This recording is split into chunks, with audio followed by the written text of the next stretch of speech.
No, it's not the Fed or today's rate hike you need to worry about this morning. Russian President Vladimir Putin has raised the threat of a nuclear response in the war in Ukraine. Short of manpower and struggling to regain the offensive, he's ordered reservists to mobilize, making the following statement.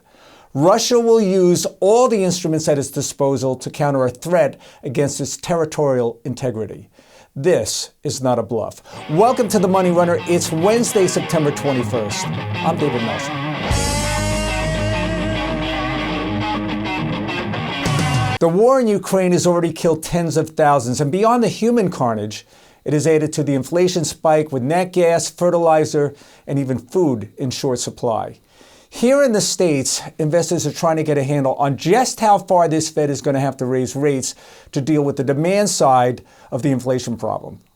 And today, we wake up to the threat of a nuclear winter. It would be foolish to think this is an idle threat. Putin is a sociopath that has already fired weapons at a nuclear power plant, putting millions of lives at risk. It's clear the nuclear doctrine we've lived with for the last half century, mad or mutually assured destruction, no longer applies. Putin is a dictator and a thug, but the foreign policy failures by the West in the last 20 years only made a grave situation worse. There was a better path. It's Fed Day, so we should spend some time on what Jay is going to do and say. Right now, priced in is a 75 basis point hike, but the key for investors is just how far is this Fed going to take the Fed funds rate. The goal is to bring down inflation expectations, but also to regain some respectability. This chart lays out the reality and the fear.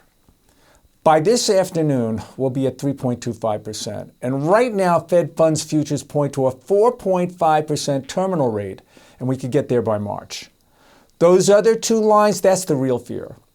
Will the FOMC have to take the rate up to the current core inflation print, 6.3%, or even worse, the 8.3% CPI? Whether it's Putin or Jay Powell, either way, we're headed for a cold, hard winter. If you like today's podcast, please hit the subscribe button. Comments help too. I promise I'll get back to answer any questions. Thanks for joining. I'm David.